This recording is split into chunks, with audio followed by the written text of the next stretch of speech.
wasiirka wasaaradda macdanta iyo biyaha iyo tamarta Jamhuuriyadda Somaliland Engineer Xuseen Cabdi Ducaale ayaa maanta ka dhoofay gegida diyaaradaha ee magaalada Berbera isagoo ku sii jeeda dalka South Africa oo kaga qayb galayo shir lagaga hadlayo dhinaca shidaalka oo ay ka soo qayb galayaan ilaa iyo 1,000 ergey oo ka socda qaaradda Afrika.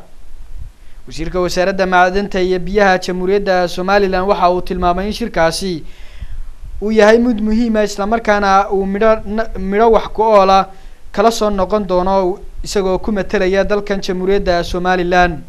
waxaana hadalay maanta waxaan u ambabaxayaa oo nalagu cusmay martiqaadanu ka helay shir caalami ah oo lagaga hadlayo arrimaha khuseeya soo saarka iyo wax ka qabadka shidaalka qaaradda Afrika oo shir 5 casho soconaya oo lagu qabanayo magaalada Cape Town koonfurta Afrika ayaanu martiqaad ka helay.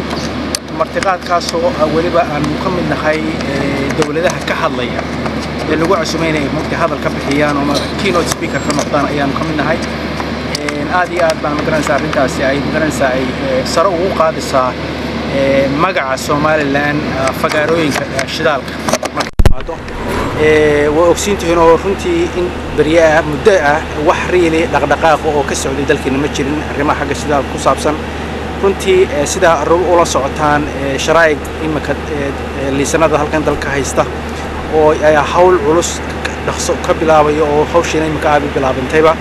markaas waxyaabaha riili aan u malaynayo in ay ka shidaal qaadanayaan cusmaadana lagu cusbo jirka waxa weey magaceena oo baxay oo ku dhigan imika moogtay khaaridada batroolka ku saabsan ee Afrika marka laga hadlayo inuu ku jiro hore aynaan ugu jirin. aad iyo aad baan ugu faraxsanahay wadaalkii u horeeyay noociisa ee lagaga hadlo dhinaca shidaalka ee uu wasiirku ugu ambabaxo wadankaasi South Africa.